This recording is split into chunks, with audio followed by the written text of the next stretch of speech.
Un estado de shock no es algo que se produce únicamente cuando nos pasa algo malo, sino también cuando perdemos nuestra narrativa o nuestra historia, cuando nos desorientamos. Lo que nos mantiene orientados, alerta y a salvo del shock es nuestra historia. Una época de crisis como la que estamos viviendo es ideal para pensar en la historia, en la continuidad, en las raíces. Es un buen momento para situarnos en la historia de la lucha humana. La doctrina del shock.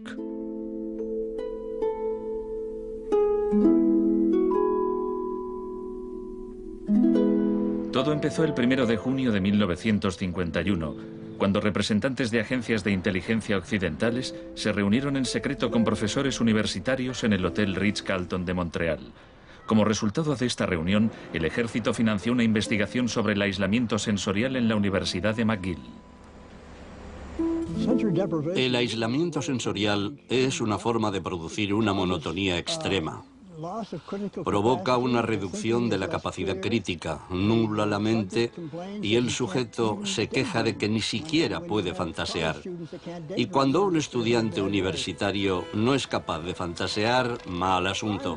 Mientras experimentábamos, empecé a creer que quizá algo que causara incomodidad o incluso dolor sería más tolerable que las condiciones de aislamiento que estudiábamos. Hebb decidió dejar de trabajar en la investigación.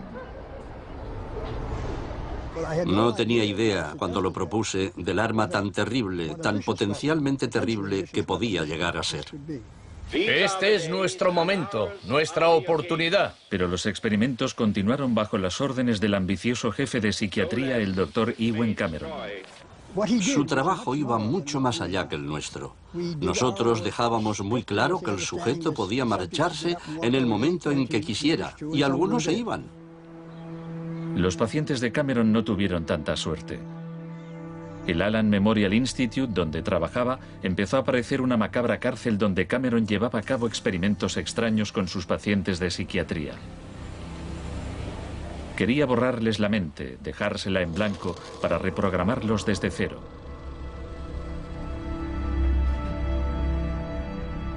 Janine Huart, una joven madre de 4 hijos, padecía una depresión posparto.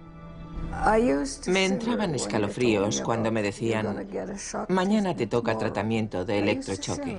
Me estremecía, me daba mucho miedo.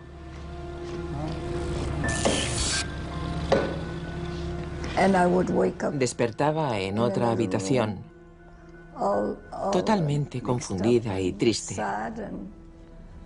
Y me quedaba muy afligida después. Iba por ahí caminando como una zombie. Cameron combinaba los electrochoques con las curas de sueño y la repetición de mensajes grabados. Decía: Janine, Janine, estás rehuyendo tus responsabilidades. No quieres cuidar de tu marido ni de tus hijos. Lo repetía una y otra vez. Suena como si la interrogaran. Sí, como si me interrogaran, pero ¿con qué objeto? La CIA no tardó en poner en práctica los hallazgos de Cameron. Muchas de sus técnicas figuran en el manual Kubark de interrogatorios para el contraespionaje. He aquí unos fragmentos. Es una tesis central del manual que estas técnicas son, en esencia, métodos para provocar la desviación de la personalidad. Hay un intervalo, que puede ser muy breve, de animación suspendida, una especie de shock psicológico o parálisis. Los interrogadores expertos reconocen este efecto cuando se da y saben que desde ese momento el sujeto está mucho más abierto a la sugestión, mucho más dispuesto a obedecer que justo antes de sufrir el shock. El otro Dr. Shock.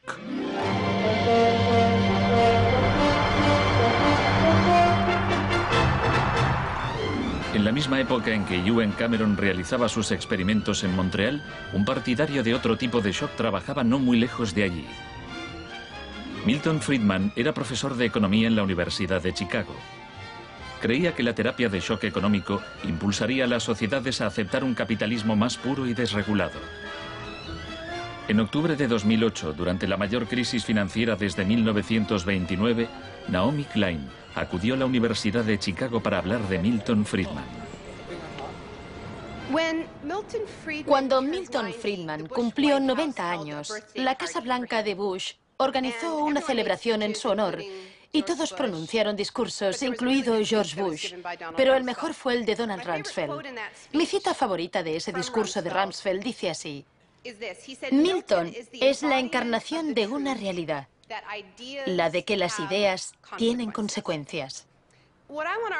La tesis que sostengo es que el caos económico que ahora mismo impera en Wall Street, en la América Media y en Washington, deriva de muchos factores, por supuesto, pero que entre ellos están las ideas de Milton Friedman. El crack de 1929 en Wall Street desencadenó la Gran Depresión de los años 30.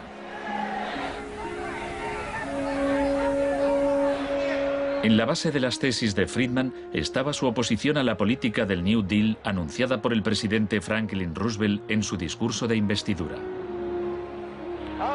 Nuestra prioridad es conseguir que la gente tenga trabajo. No es un problema insoluble si lo abordamos de forma inteligente y con valentía. Quiero expresar mi firme creencia de que no debemos temer a nada, excepto al miedo en sí. Influido por el economista John Maynard Keynes, Roosevelt puso en marcha un programa de empleo público para que la gente volviera a trabajar. Hoy la depresión no es más que un vago recuerdo. Millones de hombres y mujeres han encontrado trabajo y por consiguiente seguridad y esperanza. No fue tan sencillo. La depresión duró hasta la Segunda Guerra Mundial, pero después el Plan Marshall generalizó el modelo regulador e intervencionista de Keynes en Europa.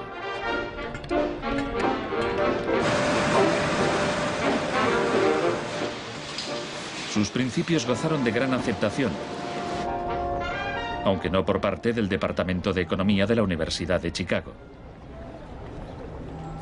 Milton Friedman, desde esta universidad, libró una guerra contra el New Deal. Friedman era miembro de un grupo llamado Sociedad Mont Pelerin, dirigida por el economista Friedrich von Hayek. Creían que si el gobierno dejaba de prestar servicios y de regular los mercados, los problemas de la economía se resolverían solos.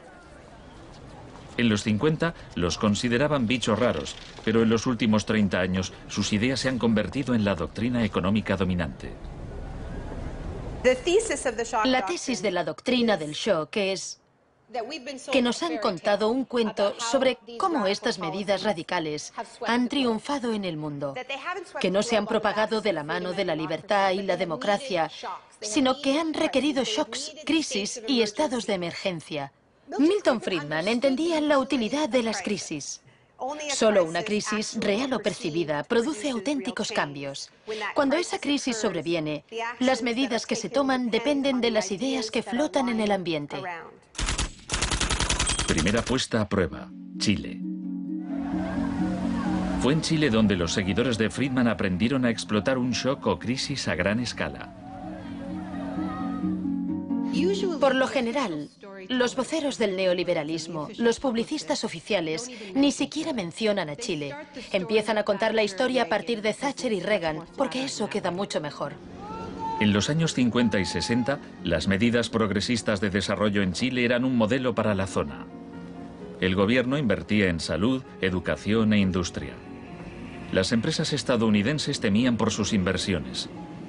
Como respuesta, el Departamento de Estado comenzó a becar a estudiantes de Chile y el resto de Sudamérica para que estudiaran economía de libre mercado con Milton Friedman. La Universidad de Chicago tenía un convenio con la Universidad Católica de Chile que permitía a muchos chilenos venir a Chicago, donde les impartíamos formación y se doctoraban. Los estudiantes regresaban a Chile a dar clases. El Departamento de Economía de la Universidad Católica en Santiago se convirtió en una mini escuela de Chicago. Arnold Harberger, el economista que dirigía el programa, se describía como misionero totalmente entregado. En 1970, la Unidad Popular de Salvador Allende Ganó las elecciones con un programa que proponía nacionalizar grandes sectores de la economía. La compañía de teléfonos pertenecía en su mayor parte a la empresa estadounidense ITT, que encabezó los intentos de evitar que Allende fuera presidente. Contaba con el apoyo de Richard Nixon en la Casa Blanca. Yo no estuve allí, pero puedo decirle lo que sabemos con certeza en la actualidad. Él encargó a la CIA que impidiera que Allende asumiese la presidencia e intentaron convencerme de que instigara al ejército chileno cuando Allende resultó elegido. A pesar de las maniobras de la CIA, Allende juró el cargo de presidente.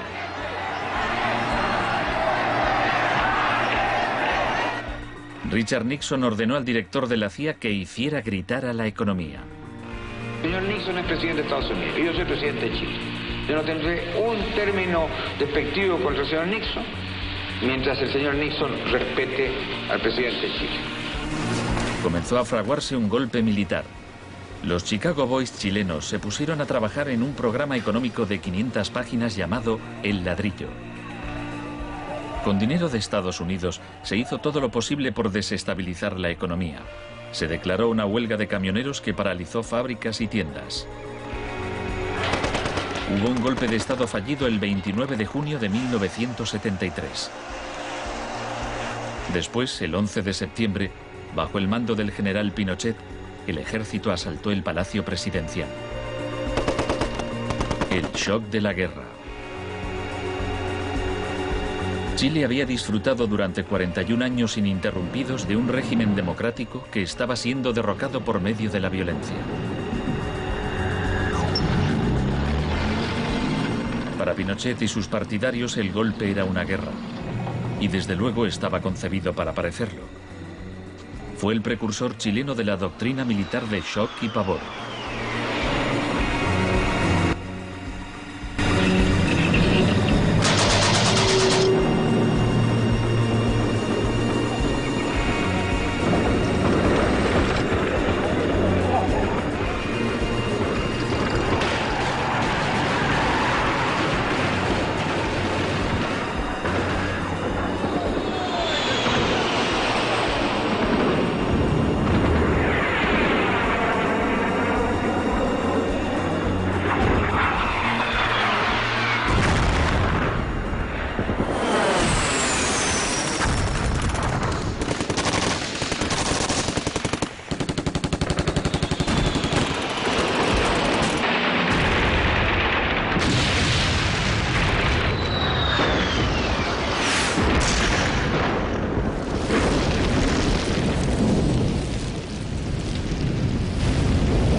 Fuerzas Armadas y de Orden, solo bajo la inspiración patriótica de sacar al país del caos que en forma aguda lo estaba precipitando el gobierno marxista de Salvador Allende. Los Chicago Boys entregaron a Pinochet El Ladrillo, su plan económico.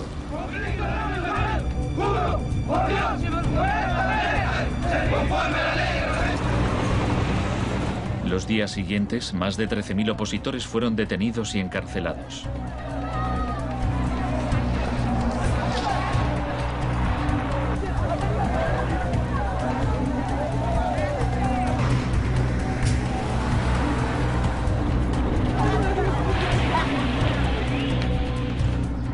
Recluyeron a miles de presos en el Estadio Nacional y a muchos los torturaron. El mundo fijó su mirada en Chile. ¿Cuántas personas? Más de 5.000. 5.000 personas, como 10.000 hay.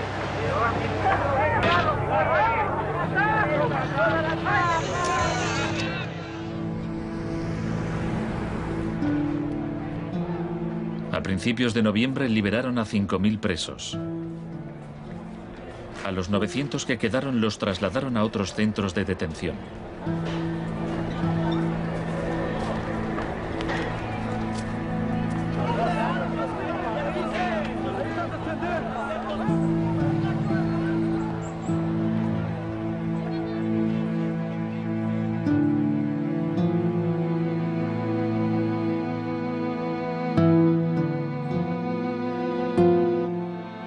Menos de un mes después, la FIFA dejó a Chile jugar una eliminatoria para el Mundial de Fútbol en ese mismo estadio. Su rival, la Unión Soviética, se negó a jugar allí, así que se permitió a Chile marcar en portería vacía y clasificarse para el Mundial de 1974. Porque fueron tocando sin adversario hasta el otro lado. El shock económico.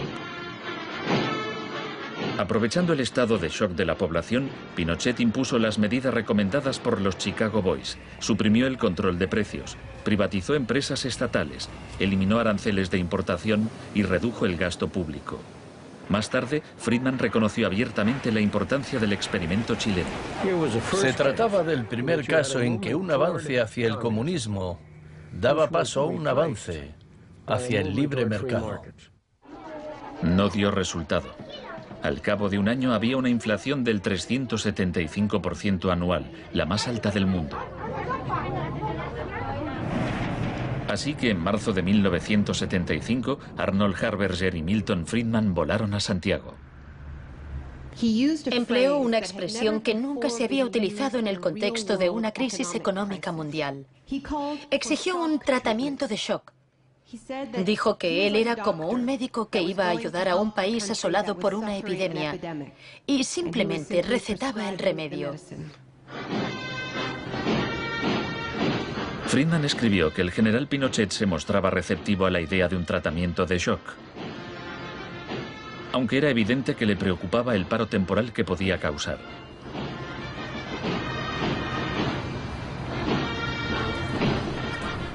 Pronto quedó claro que la política económica de Friedman favorecería a los ricos a costa de los pobres. Se calculaba que una familia que intentara subsistir con el salario mínimo tendría que gastar el 74% de sus ingresos en pan. Viajar en autobús o beber leche se había convertido en un lujo. Pinochet acabó con la distribución gratuita de leche en las escuelas, disposición similar a la polémica medida que había tomado la joven ministra de Educación británica que más tarde sería su amiga. ¿Me siento aquí? Gracias. Muchas gracias. Para poder imponer estas políticas económicas, había que sembrar el miedo hacia un enemigo.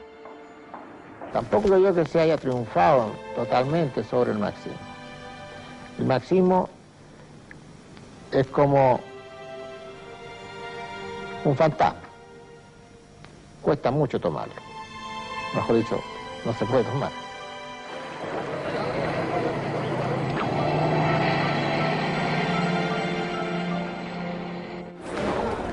Según Friedman y Harberger, la economía de libre mercado era indisociable de la libertad y la democracia.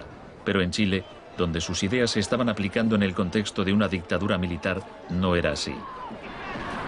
Muchos latinoamericanos veían una relación directa entre los shocks económicos que empobrecían a millones de personas y las torturas infligidas a quienes creían en una sociedad distinta. Orlando Letelier era uno de ellos. Letelier había sido embajador de Allende en Washington. Pasó un año en una de las cárceles de Pinochet antes de exiliarse en Estados Unidos. En 1976, Letelier escribió: el plan económico tenía que imponerse por la fuerza, y en Chile esto solo podía conseguirse por medio de miles de asesinatos, el establecimiento de campos de concentración por todo el país y el encarcelamiento de más de 100.000 personas en 3 años.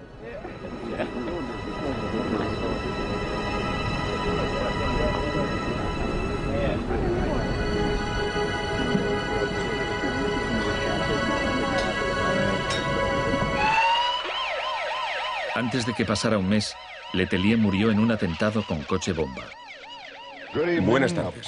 Una potente explosión ha destrozado un coche que circulaba por el normalmente tranquilo Embassy Road de Washington. El chileno era Orlando Letelier, ministro de Exteriores durante los últimos meses del régimen marxista del difunto Salvador Allende. Damos paso a Richard Roth. Michael Townley, miembro de la policía política secreta de Pinochet, estaba detrás del atentado. Había entrado en Estados Unidos con pasaporte falso y la CIA estaba al corriente de ello. Michael, buenas noches. Buenas noches, Pablo. La opinión del Poder Judicial chileno, ¿hay confianza en él? Mire, yo confío plenamente en la justicia chilena, como patriota y luchador antimarxista y juntista por sobre todas las cosas. Pese a su confianza, Townley fue extraditado a Estados Unidos y condenado por el asesinato de Letelier. Pinochet gobernó Chile como dictador durante 17 años, pero en una entrevista en que se sinceraba, Harberger seguía negándolo. Un gobierno represivo no puede durar mucho tiempo en el marco de un sistema de auténtica libertad económica. El año del asesinato de Orlando Letelier se le concedió a Friedman el Premio Nobel de Economía. Saben, tienen una idea totalmente deformada de lo que pasó. Les explicaré un par de cosas. En primer lugar, universidades chilenas me ofrecieron 2 títulos honoríficos antes de que yo viajara allí. Rehusé aceptarlos porque dichas universidades se financiaban en parte con fondos públicos y yo no quería dar en ningún caso la impresión de que apoyaba el régimen político de Chile. No soy representante de Chile, no soy asesor de Chile, ni tengo responsabilidades para con el gobierno de Chile.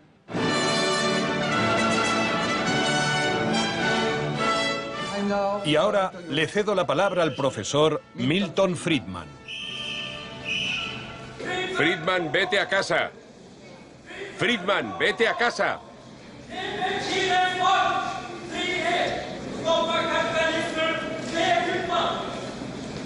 Lamento este incidente. Podría haber sido peor.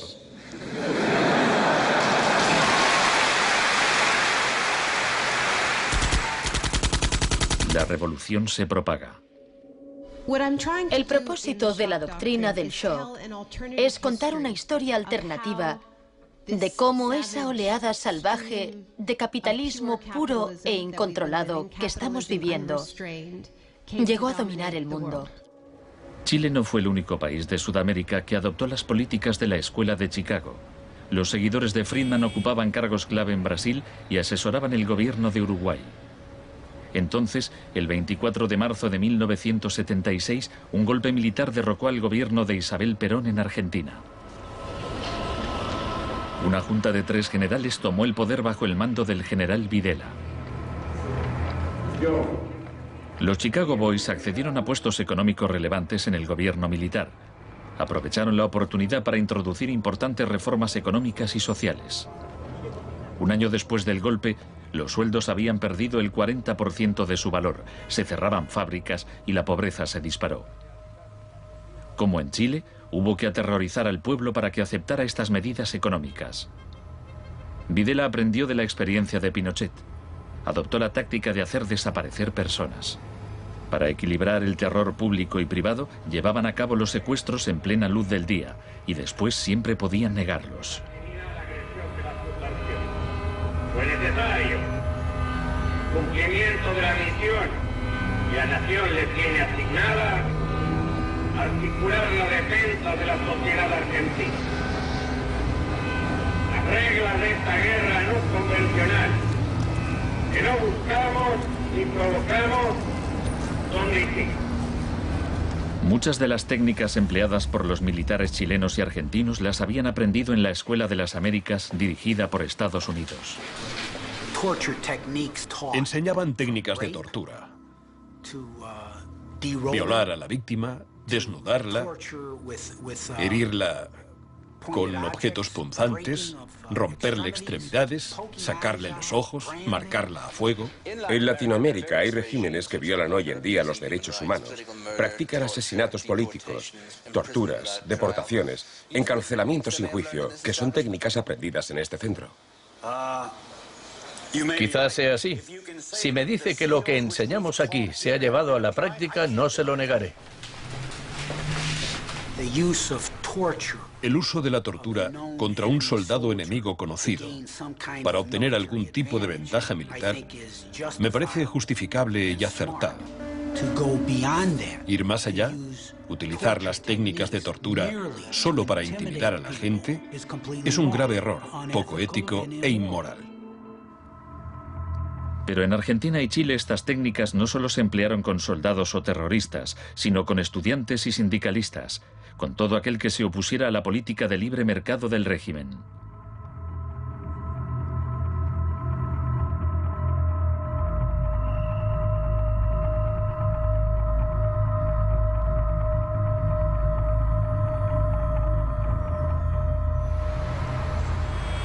En 1978, la Junta de Argentina fue anfitriona del Mundial de Fútbol. La final se jugó en un estadio que estaba aproximadamente a 1 kilómetro del mayor centro de detención del país, donde había miles de presos en cámaras de tortura. Decir que con los goles, con el grito de gol, se tapaba la voz de los secuestrados, los gritos de los secuestrados, era una realidad. Organización extraordinaria, miles y miles de banderas, miles y miles de gargantas enronquecidas, 25 millones de argentinos que tienen un solo color, el celeste y blanco. El fútbol ha hecho el milagro del país, de este maíz maravilloso que nos siguen atacando a aquellos que... Argentina llevó su régimen de terror un paso más lejos que Chile. Entre los desaparecidos había cientos de mujeres embarazadas a quienes les permitieron dar a luz antes de asesinarlas. De todas aquellas mujeres que estaban embarazadas, les permitieron tener a sus hijos para una vez que nacieran, sacárselos. Y eso sucedió con 500. Yo soy uno de esos 500. Esos niños, muchos de los cuales fueron criados por familias afines al ejército, eran un escalofriante recordatorio del proyecto de la Junta de rehacer toda la sociedad.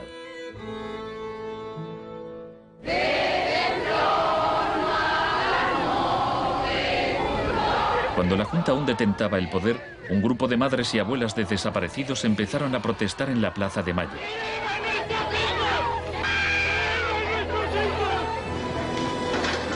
Como detectives buscaron a los niños perdidos. Tras la caída de la Junta, localizaron a algunos y los reunieron con sus familias. De vez en cuando encontraban restos. Por lo general, no encontraban nada. El general Videla fue declarado culpable de asesinato, secuestro y tortura. Señores jueces, nunca más. Se le condenó a cadena perpetua.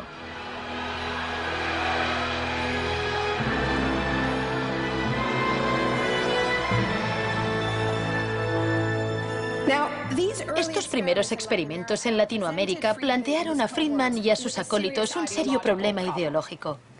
Friedman había prometido que sus medidas no solo enriquecerían aún más a la élite, sino que crearían la sociedad más libre posible, que aquella era una guerra contra la tiranía, que el capitalismo y la libertad iban juntos. Sin embargo, vemos que en los 70 los únicos países que ponían en práctica esas ideas eran dictaduras militares. Nixon había dado todo su apoyo a la imposición de ese liberalismo brutal por parte de las dictaduras sudamericanas. En cambio, el caso de la política económica dentro de Estados Unidos, donde Nixon se estaba jugando la reelección, era harina de otro costal. La Escuela de Chicago y el mundo anglosajón. Friedman mantenía una relación cordial con Nixon. Varios de sus colegas y discípulos de la Escuela de Chicago obtuvieron cargos en el gobierno.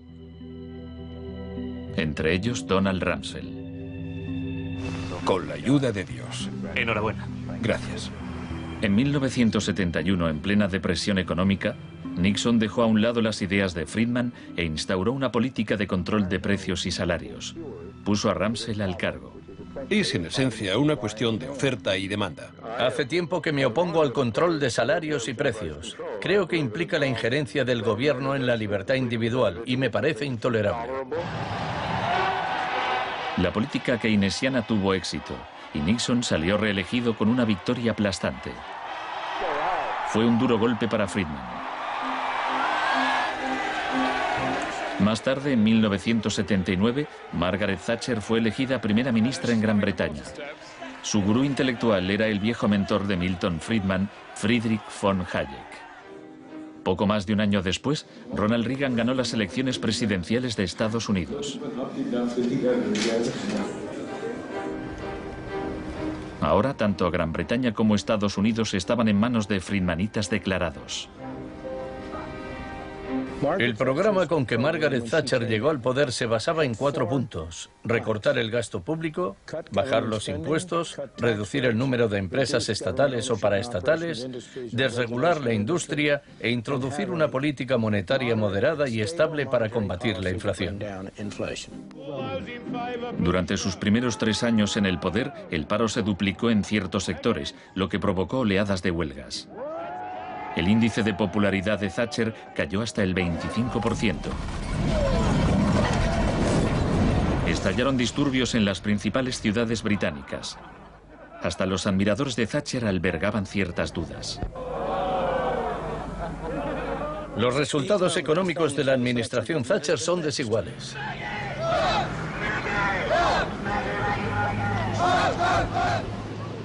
A quienes esperan ansiosos a que yo haga caso del eslogan favorito de los medios, dar vuelta atrás, solo puedo decirles una cosa: dad vuelta atrás vosotros si queréis. La dama no es partidaria de ello. Friedrich von Hayek instó a Thatcher a adoptar las políticas de shock económico de Pinochet. Ella replicó: en Gran Bretaña, con sus instituciones democráticas y su necesidad de un alto grado de consenso interno, algunas medidas tomadas en Chile son del todo inaceptables. La enorme impopularidad de Thatcher demostraba una vez más que el fundamentalismo del libre mercado era demasiado impopular y perjudicaba directamente a demasiada gente como para sobrevivir en un sistema democrático que requería el consentimiento de los gobernados, a diferencia de una dictadura militar. Lo que sacó a Thatcher del abismo y salvó finalmente el proyecto fue una crisis, la crisis suprema, de hecho, una guerra. Estamos aquí porque, por primera vez en muchos años, un territorio de soberanía británica ha sido invadido por un país extranjero. El gobierno ha decidido que un importante destacamento zarpe en cuanto se hayan ultimado todos los preparativos. El acorazado Invincible irá en cabeza. La mayoría de los británicos ni siquiera había oído hablar de las Malvinas, pero cuando Argentina invadió el pequeño archipiélago a miles de kilómetros de distancia, en el Atlántico Sur, Thatcher aprovechó la ocasión para hacer honor al apodo Dama de Hierro. Caballeros, me dicen que la bandera blanca ondea sobre Stanley. La guerra terminó menos de 3 meses después. Cuando las tropas regresaron al Reino Unido, las celebraciones patrióticas inundaron el país. Thatcher ganó las elecciones de 1983 por amplia mayoría. Esto le permitiría aplicar una forma de terapia de shock económico como la impuesta en Chile.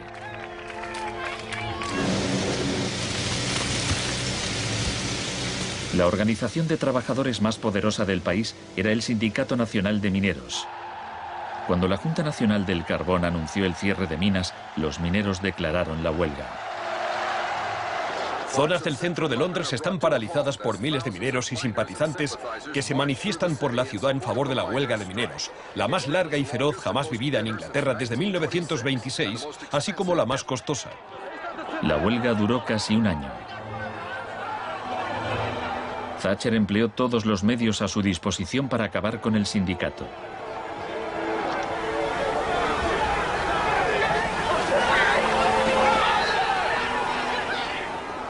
Al final, los mineros fueron derrotados. Thatcher aprovechó esta victoria para implantar la revolución de la Escuela de Chicago en su país. Una serie de anuncios vistosos promocionaba un programa de privatizaciones masivas. Thatcher vendió la industria del acero, el agua, la electricidad, el gas, el teléfono, aerolíneas, el petróleo. Privatizó las viviendas públicas. Salieron a concurso los servicios municipales.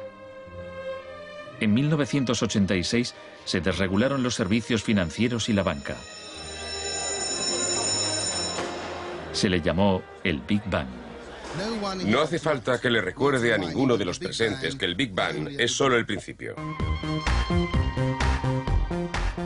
En el Reino Unido, antes de Thatcher, un gerente general ganaba 10 veces más que el empleado medio. En 2007 ganaba más de 100 veces más.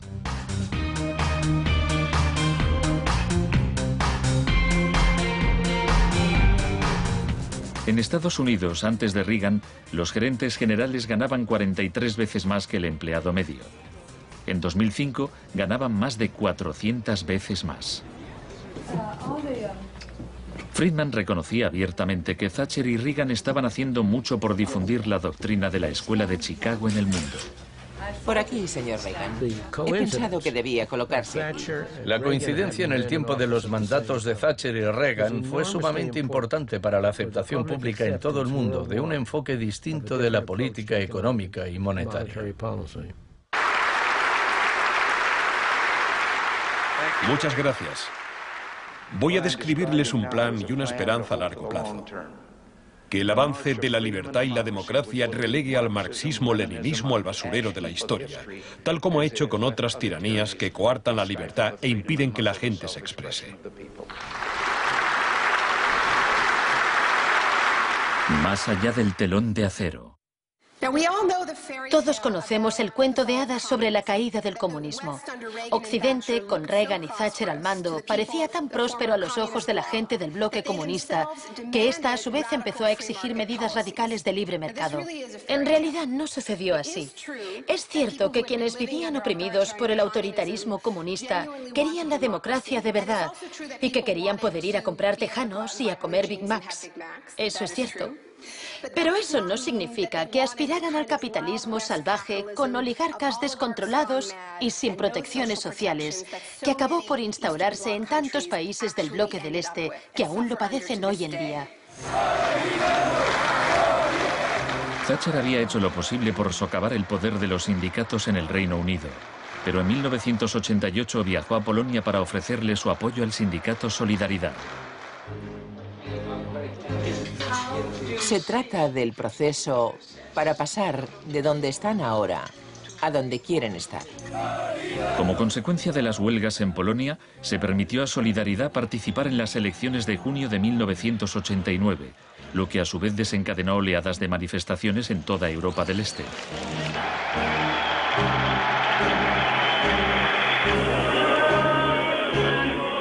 En épocas anteriores, la Unión Soviética había utilizado la fuerza para aplastar los movimientos democráticos. Pero ahora la URSS tenía un líder distinto, Mikhail Gorbachov, impulsor de la Glasnost y la Perestroika. Hablaba de una tercera vía, de una transición gradual hacia una socialdemocracia a la escandinava, algo a medio camino entre el capitalismo de libre mercado y el comunismo. Gorbachov cautivó al público y los políticos de Occidente. Es un líder audaz, decidido y valiente. Ante la mirada de Gorbachov, los viejos regímenes comunistas se desmoronaron uno a uno.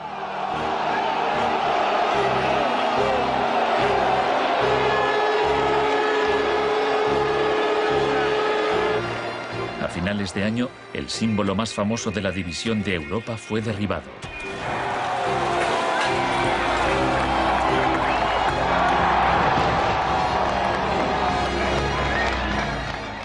Para Friedman y los Chicago Boys, se abrieron las puertas de todo un mundo nuevo. En la Unión Soviética, Gorbachov quería reformar la economía rusa poco a poco.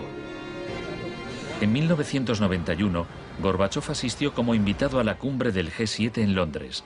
Esperaba obtener apoyo financiero para sus reformas económicas graduales. Sin embargo, le dijeron que o aceptaba la terapia de shock radical o no le concederían ayudas. ¿Qué tal, señor presidente? ¿No está demasiado cerca? El mes siguiente se produjo un intento de golpe de Estado contra él.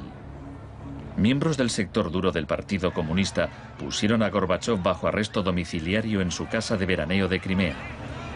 Los tanques rodearon la Casa Blanca, el Parlamento ruso.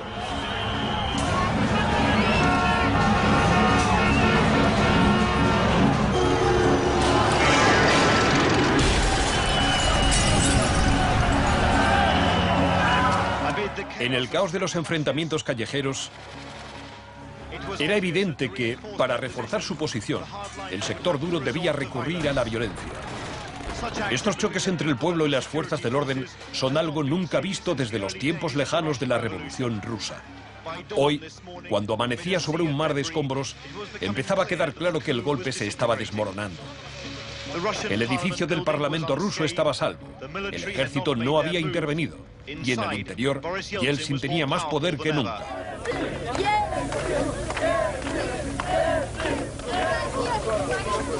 Fue un momento estelar para Yeltsin.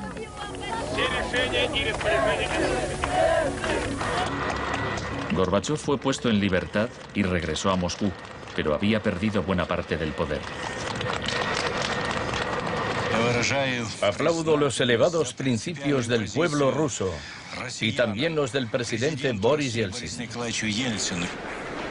En diciembre de 1991 se disolvió la Unión Soviética, un shock profundo para el pueblo ruso. Yeltsin se hizo cargo entonces de la política económica de la Federación Rusa.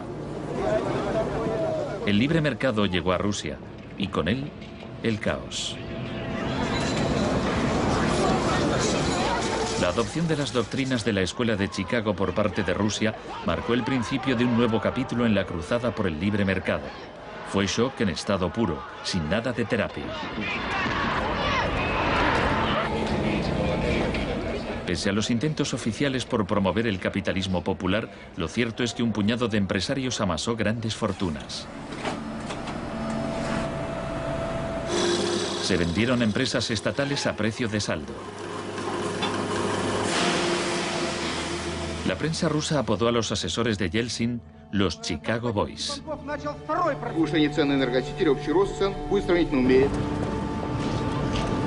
Gracias a la terapia de shock de Yeltsin, en 1992 los rusos consumían un 40% menos que en 1991. Un tercio de la población había caído en la pobreza y la gente tardaba meses en cobrar su sueldo. Según las predicciones de un experto, 140 millones de rusos pronto vivirán bajo el umbral de la pobreza. La corrupción era generalizada y el crimen organizado se disparó.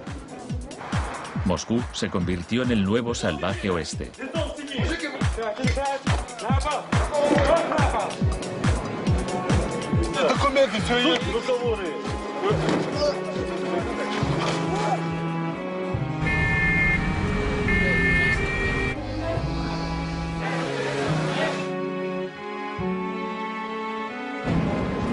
La mayoría de los rusos se oponía a que el radicalismo de los Chicago Boys se implantase en su país. En marzo de 1993, el Parlamento tomó una decisión crucial. Votó a favor de retirarle a Yeltsin los poderes especiales que le había otorgado. Yeltsin instauró un régimen especial. El Tribunal Constitucional lo declaró ilegal.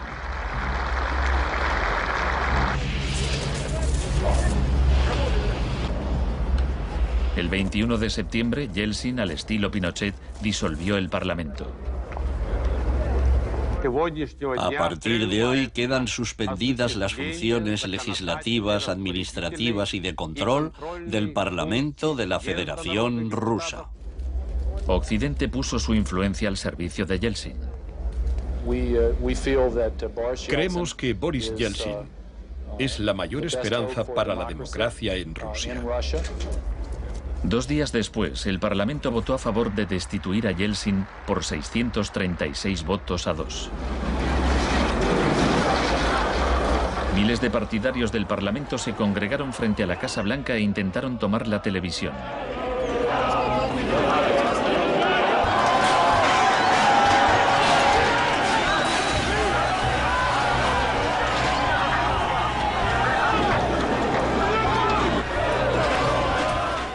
Parecía que los defensores del Parlamento iban ganando. Yeltsin voló de regreso a Moscú de su casa vacacional. Esa noche, 100 manifestantes murieron en los enfrentamientos con las fuerzas de Yeltsin.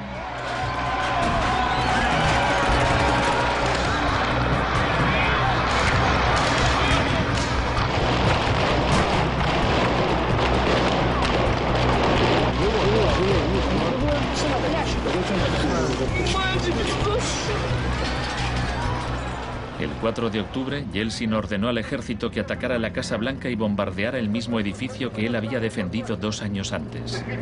¿No lo entendéis? ¡Son asesinos!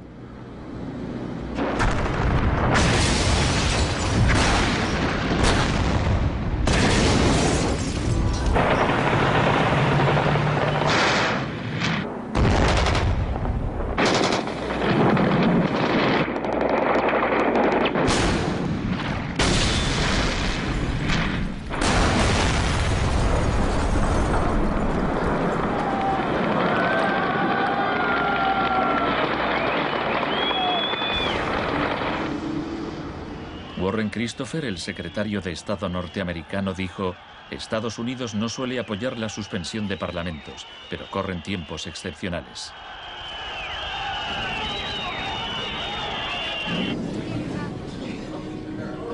Yeltsin había conseguido el poder absoluto. Asesorado por sus Chicago Boys, practicó un capitalismo de amigotes. Se pusieron a la venta más industrias estatales, y así nació una nueva clase de empresarios multimillonarios con influencia política, los oligarcas. En 1998, el 80% de las granjas rusas estaba en quiebra y 70.000 fábricas estatales habían cerrado. En 8 años, el número de pobres había aumentado en 72 millones, mientras Moscú pasaba a ser la ciudad del mundo con más multimillonarios.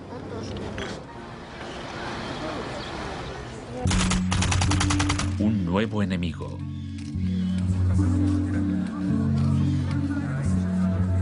Buenas tardes, gracias por venir. Es un honor para mí anunciarles que voy a proponer a Donald Rumsfeld como secretario de Defensa. Estoy deseando servir de nuevo a mi país. Rumsfeld ya había sido secretario de Defensa en el gobierno de Gerald Ford. En ese entonces, el enemigo a temer era la Unión Soviética. No afirmo que nos estén invadiendo los rusos, sino sus tendencias. No digo que midan 3 metros, sino que medían 1,60 m, ahora 1,80 m y siguen creciendo. Ahora había un nuevo enemigo más cerca de casa. El 10 de septiembre de 2001, Rumsfeld expuso en un discurso sus planes para privatizar parte del ejército de Estados Unidos. Milton Friedman se habría sentido orgulloso. Decía: hoy hablaré de un adversario que representa una amenaza, una grave amenaza para la seguridad de Estados Unidos. Dicho adversario es uno de los últimos bastiones de la planificación central. Gobierna a golpe de planes quinquenales.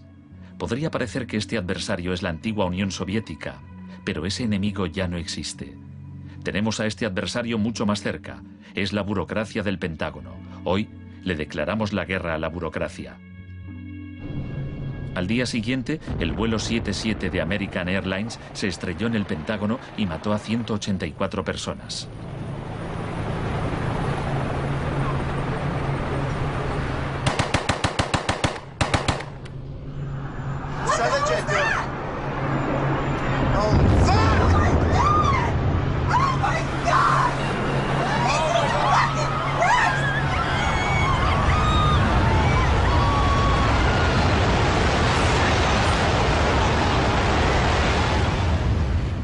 Piensen en la sensación de la gente tras los atentados. ¿Quién es esa gente? ¿De dónde son? ¿Por qué nos odian? Se produjo una rotura de esquemas colectiva. No vivíamos en el mundo en que creíamos vivir. Y nuestros líderes no dejaban de repetir que todo aquello que creíamos entender antes del atentado ya no era vigente. Se acuñó una nueva frase, mentalidad pre-11S. Lo que ocurrió en ese momento fue que surgieron teorías nuevas por arte de magia sobre un choque de civilizaciones. De pronto, ese era el mundo en que vivíamos. Resultó que había un eje del mal y que estábamos librando una guerra contra el terrorismo. Esta guerra abstracta e imposible de ganar ha tenido enormes consecuencias económicas. Antes de 2001, la seguridad nacional apenas podía considerarse una industria. Hoy en día es más importante que las industrias del cine y la música juntas. Entre el 11 de septiembre de 2001 y el año 2006, el Departamento de Seguridad Nacional pagó $130.000 millones a contratistas privados. Este es el complejo del capitalismo del desastre, una nueva economía basada en el miedo. Será una batalla monumental entre el bien y el mal. La guerra contra el terrorismo, primera parte. La mejor defensa contra el terror es una ofensiva global contra él, allí donde esté. La primera fase de esta guerra fue el bombardeo de Afganistán.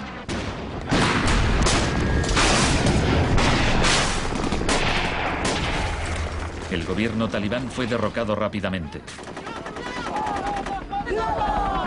La posguerra resultó más complicada. Nuestra lucha contra el terrorismo empezó en Afganistán, pero no acaba allí. Buscamos sobre todo detenidos que nos sirvan para extraerles información.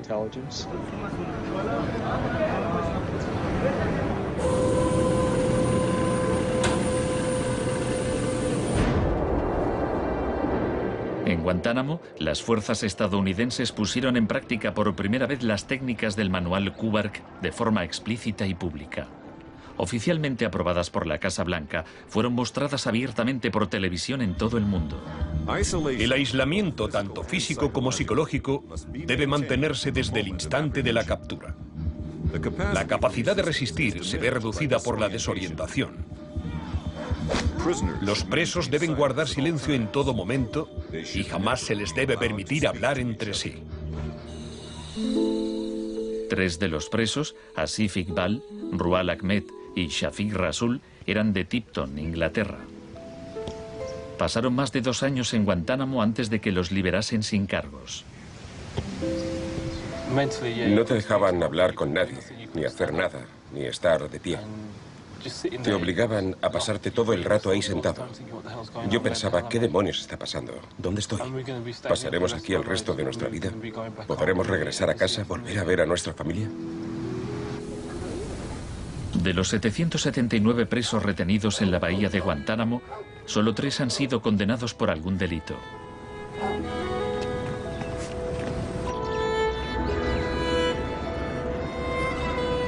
Lo único que sé a ciencia cierta es que son mala gente. Era un mensaje para todo el mundo, un mensaje muy claro. Esto es lo que te pasa si te interpones en nuestro camino. La guerra contra el terrorismo, segunda parte. La guerra contra el terrorismo no se libra contra un solo hombre o contra un solo país. Se alegaron muchas justificaciones para la invasión de Irak. Pero si Estados Unidos realmente hubiera querido invadir un país que presuntamente albergaba a líderes de Al-Qaeda, tenía armas nucleares y vendía tecnología nuclear a otros países, Pakistán habría sido la opción más obvia. Tenía contactos estrechos con los talibán y el poder estaba en manos de un dictador militar. En cambio, George Bush eligió como objetivo Irak, el país con la tercera mayor reserva de petróleo del mundo.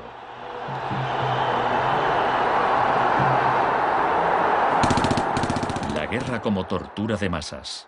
Los planes de guerra del Departamento de Defensa no son como los de la Guerra del Golfo. Están más en la línea de la invasión de Panamá de 1989. Según ha podido saber la CBS, se iniciará en el llamado Día A con A de ataques aéreos, ataques tan devastadores que hará que los soldados de Saddam no puedan ni quieran oponer resistencia. La idea es que el bombardeo sea tan intenso que produzca, en palabras textuales, shock y pavor. Si el Pentágono se ciña a su plan de guerra actual, en un día de marzo, la aviación y la armada lanzarán entre 300 y 400 misiles de crucero contra objetivos en Irak, más que en los 40 días que duró la primera guerra del Golfo. Será un ataque de una magnitud nunca antes vista, nunca antes prevista. Harlan Ullman es uno de los artífices del concepto shock y pavor, que consiste en lanzar un gran número de bombas guiadas de precisión. Esto produce un efecto inmediato, como el de las bombas nucleares de Hiroshima. No es cuestión de días o de semanas, sino de minutos.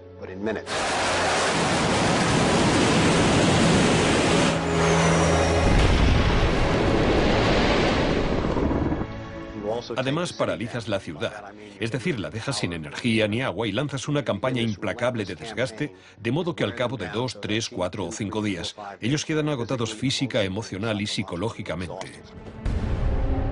Anoche una zona de 1 milla cuadrada del centro de Bagdad parecía el infierno en la tierra.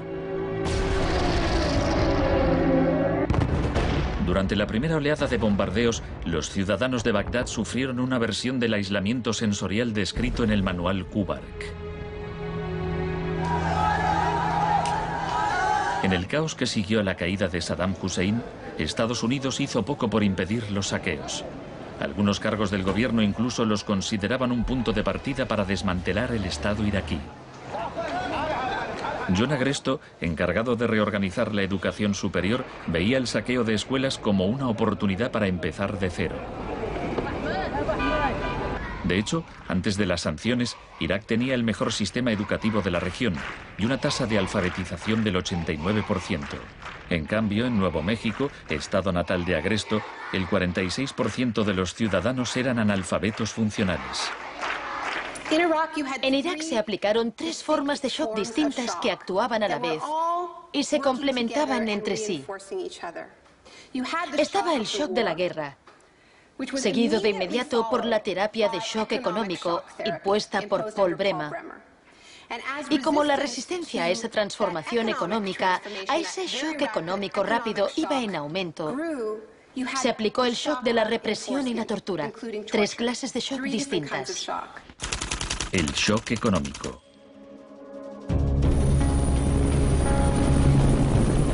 En mayo de 2003, Paul Bremer fue nombrado enviado presidencial de Estados Unidos a Irak. 2 semanas después de su llegada, declaró el país listo para los negocios. Creemos que la coalición cuenta con una autoridad lo bastante amplia para decidir el rumbo de la economía iraquí. Bremer sabía poco sobre Irak, pero mucho sobre el capitalismo del desastre. Había fundado la Crisis Consulting Practice en los inicios del boom de la seguridad nacional. Hoy es un día muy importante en Bagdad. Bremer dedicó los primeros 4 meses a aprobar medidas clásicas de la Escuela de Chicago. Rumsfeld aseguraba que Irak tenía unas de las leyes fiscales y de inversión más avanzadas y atractivas del mundo libre. Una de las primeras disposiciones de Bremer fue despedir a 500.000 empleados públicos. Se trataba en parte de un acto de desbaazificación, pero reducir el gobierno era también algo muy friedmanita. Se prometieron fondos para la reconstrucción. Nuestra inversión en el futuro de Afganistán e Irak es el mayor compromiso de estas características desde el Plan Marshall. En realidad, era justo lo contrario. Mientras que el fin del Plan Marshall era impulsar la industria europea, la ayuda a Irak se invirtió en empresas de Estados Unidos. Los pocos iraquíes que consiguieron empleo estaban al final de una serie de subcontratistas. Creative Associates se hizo con contratos por valor de $100 millones para esbozar el programa de estudios e imprimir libros de texto para el sistema educativo. La consultora en gestión y tecnología Bearing Point obtuvo contratos por valor de $240 millones para implantar un sistema de libre mercado en Irak. RTI, con sede en Carolina del Norte, logró contratos por $466 millones para asesorar sobre la instauración de la democracia en Irak. Y a Halliburton se le adjudicaron contratos de coste más incentivos por $20.000 millones. Parsons recibió $186 millones para construir 142 clínicas sanitarias. Solo se terminaron 6.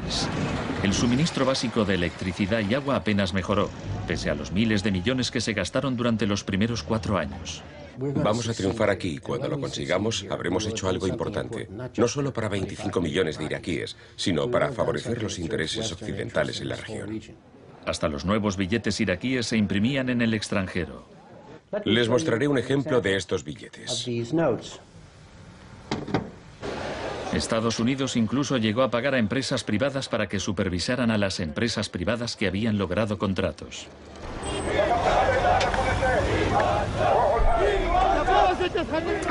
Estuve en Bagdad en 2004, cuando empezaban a cometerse atentados con frecuencia. De hecho, la noche en que llegué, una bomba estalló muy cerca del hotel. Pero lo que más me impactó entonces fue que, a pesar de la violencia y del caos, los iraquíes salieron a la calle a protestar al día siguiente. 19 muertos y 100 heridos en Nayaf. Lo que pedían en esa época era elecciones, tener voz y voto en el desarrollo de la era post-Saddam. En los primeros días de la ocupación, las protestas eran pacíficas, pero a medida que pasaba el tiempo, como las protestas no daban resultado, cada vez más iraquíes se unían a la resistencia armada.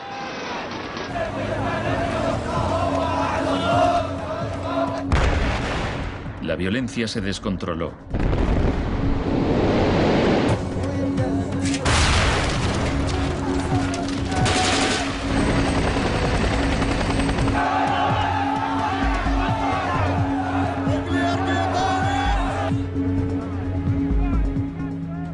había ocurrido en Sudamérica 3 décadas antes, se dejaban cuerpos en la cuneta a modo de advertencia. Eran los desaparecidos de Irak.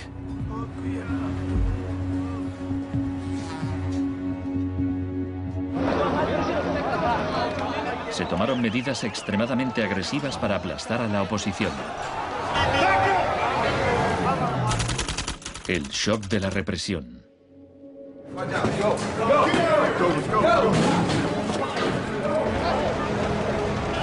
Durante los primeros 3 años y medio de la ocupación, se capturó a 61.500 iraquíes. En la primavera de 2007, 19.000 seguían detenidos.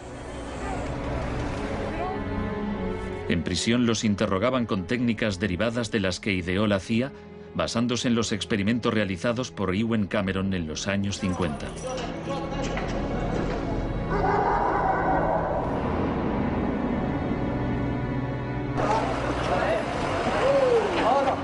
Según la Cruz Roja, altos cargos del ejército estadounidense admitieron que entre el 70 y el 90% de las detenciones en Irak fueron errores.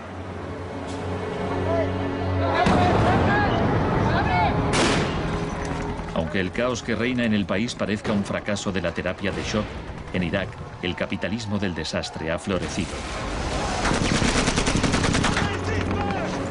El desastre en sí era una buena oportunidad para hacer negocio.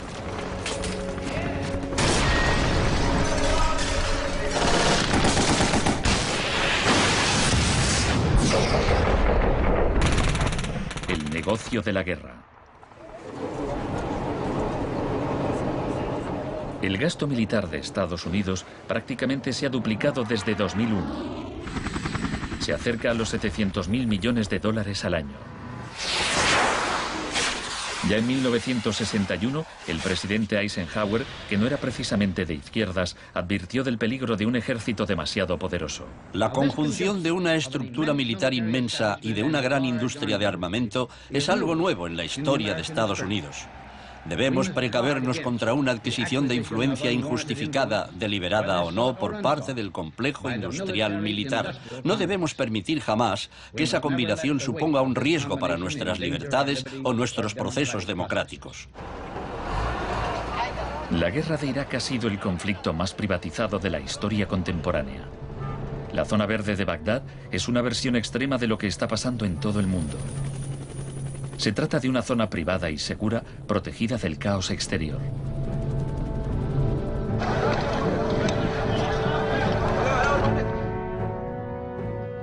En 1991, durante la Primera Guerra del Golfo, por cada 100 soldados había un contratista militar. En 2003, cuando empezó la guerra de Irak, por cada 100 soldados había 10 contratistas. En 2006, por cada 100 soldados había 33 contratistas.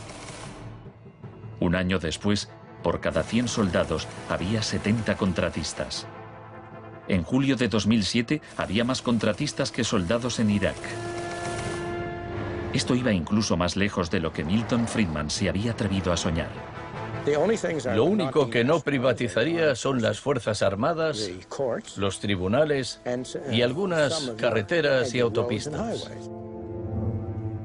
Una de las empresas contratadas más relevantes era Blackwater USA. Durante la batalla de abril de 2004 en Nayaf, Blackwater asumió el mando de los marines estadounidenses. Docenas de iraquíes murieron durante la operación. Estados Unidos había blindado las empresas privadas contra las leyes iraquíes, por lo que éstas funcionaban en un vacío legal, un poco como Guantánamo. Le pregunté al secretario de Defensa hace un par de meses bajo qué se rige. El señor Rumsfeld... Iba a preguntárselo yo. Siga.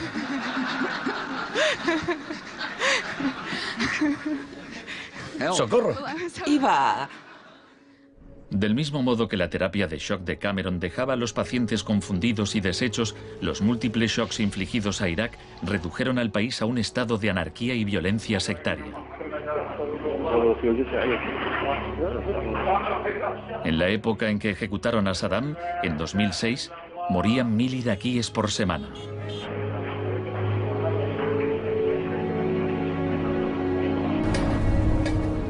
En abril de 2007, la Agencia de la ONU para los Refugiados calculaba que 4 millones de personas habían tenido que abandonar su hogar. cientos de miles de iraquíes habían muerto. Creo que los historiadores escribirán con toda claridad que hicimos algo extraordinario y noble aquí.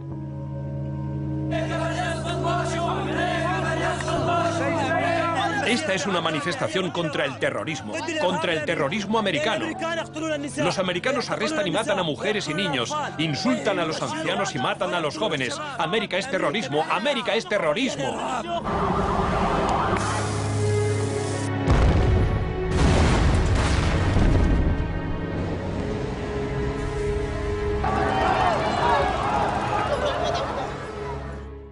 Un mundo de zonas verdes y rojas. Cuando el huracán Katrina llegó a Nueva Orleans en agosto de 2005, el mundo presenció horrorizado una especie de apartheid del desastre.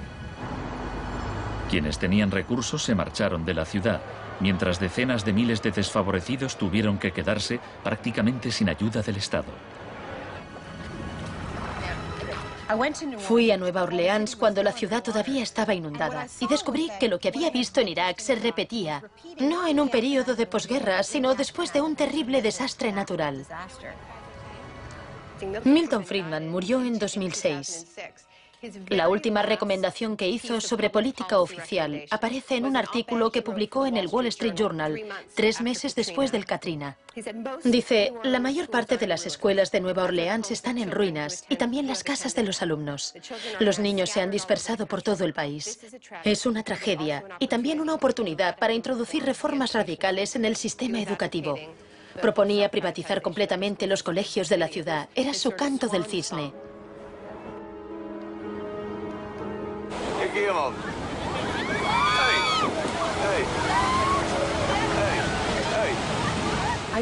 Fui testigo de un proceso similar en Sri Lanka, en los días que siguieron al tsunami de 2004. A gente que había vivido en la costa desde hacía generaciones se le impidió volver a fin de poder privatizar los terrenos y venderlos a hoteles de lujo.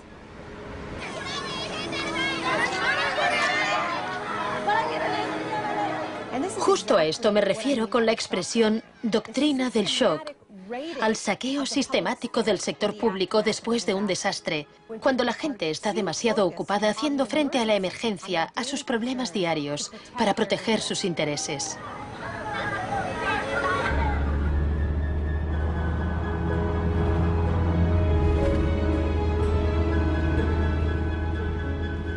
Tal vez el primer acto de resistencia sea negarnos a impedir que borren la memoria colectiva. En 2008, Naomi Klein visitó Villa Grimaldi con Isabel Morel, viuda de Orlando Letelier. Villa Grimaldi es un monumento a la crueldad del régimen de Pinochet y a su posterior derrota. Villa Grimaldi fue el principal centro de tortura mientras se buscaba implementar la política de shock económico. Esta es la que tú señalas en el libro como las casas de uno por uno donde estaban los detenidos en Villa Grimaldi. No le tenía ningún cariño a Pinochet, pero considero que fue nuestro maestro en muchos sentidos. Aprendimos qué era el mal.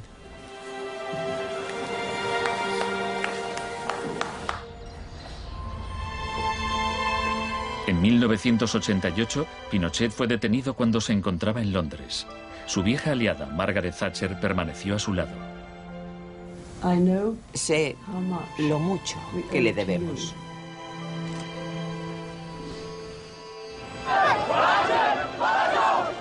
Hicieron falta 30 años para que el experimento económico que Pinochet fue el primero en probar diera la vuelta al mundo hasta Irak. Aún así, las similitudes entre pasado y presente son asombrosas. Entre los campos de concentración de Pinochet y el centro de detención de Bush en Guantánamo. Entre los desaparecidos de Chile y los de Irak. Entre los experimentos de Ewen Cameron y las torturas infligidas a los presos de Abu Ghraib. Ha llegado nuestro momento, nuestra ocasión. Borró todo el pasado. Por eso aplicaba electrochoques. Borraba el pasado del paciente e implantaba ideas nuevas. Pero Janine resistió. En 1988, la CIA accedió a indemnizar a Janine y a otras víctimas de los experimentos de Ewen Cameron.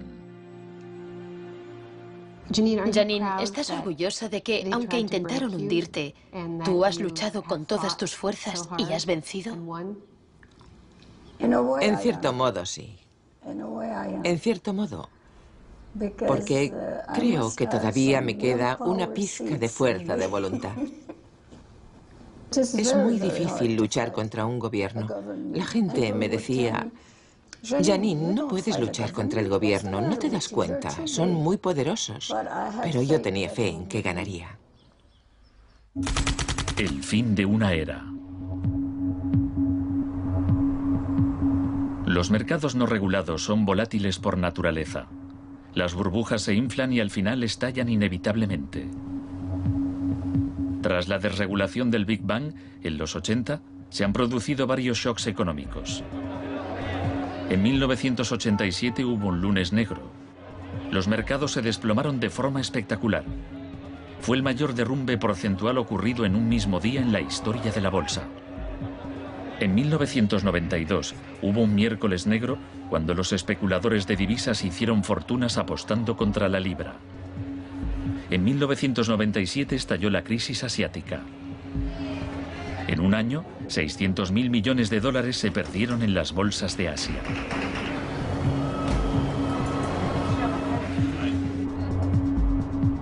Y finalmente, en septiembre de 2008, los mercados financieros implosionaron. El mercado no está funcionando correctamente. Ha habido una pérdida generalizada de confianza.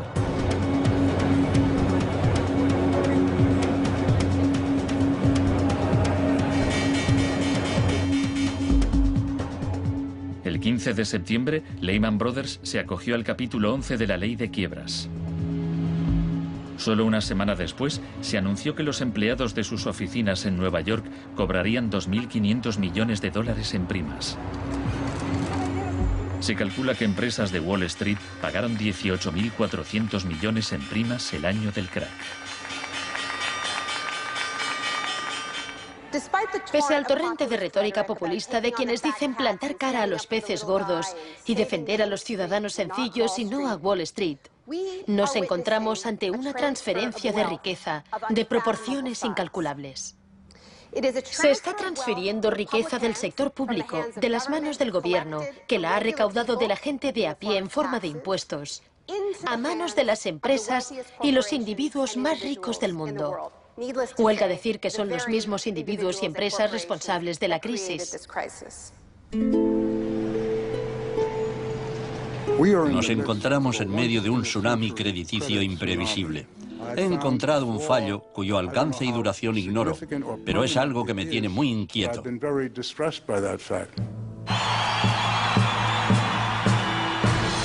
En Estados Unidos, la crisis financiera propició la victoria de Obama. El país quería cambiar de rumbo. ¡Hola, Chicago! Esta crisis está claramente considerada por casi todo el mundo un resultado directo de esta ideología concreta de la desregularización y la privatización. La magnitud de la crisis abre una puerta a la esperanza. La doctrina del shock, como estrategia, solo funciona si no sabemos que existe. Lo que me parece más esperanzador de la crisis económica actual es que esta táctica se está desgastando, pues el factor sorpresa ha desaparecido. Los tenemos calados y ya no nos engañan. Nos estamos volviendo a prueba de shocks. La última vez que el mundo sufrió una crisis financiera tan grave como esta, la gente abrazó las medidas keynesianas del New Deal. Quiero expresar mi firme creencia de que no debemos temer a nada, excepto el miedo mismo. Más de 1 millón de personas se desplazó a Washington para asistir al discurso de investidura de Obama. Muchos periodistas lo compararon con Franklin Roosevelt. Últimamente se han trazado muchos paralelismos entre Obama y Franklin Delano Roosevelt. Así que hablaré un poco de este último. Les contaré una anécdota estupenda que podría ser inventada sobre cuando lo visitaban representantes de sindicatos u organizaciones progresistas y le proponían medidas nuevas y avanzadas para que las incluyese en el New Deal. Él los escuchaba con atención y al final decía: ahora salid ahí fuera y obligadme a hacerlo. Y ellos así lo hacían. En 1937, año clave para el New Deal, ¿saben cuántas huelgas se declararon en Estados Unidos? 4.740 huelgas que duraban un promedio de 20 días. ¿Saben cuántas huelgas hubo en 2007? 2. 21. En fin, la otra razón para recordar esta historia de la lucha social es que nos dice algo muy importante, algo que debemos recordar en estos momentos en que nos jugamos tanto. Nos enseña que si queremos políticas contra la crisis que hagan de este mundo un sitio más sano, justo y pacífico, tendremos que salir ahí fuera y obligarlos. Gracias.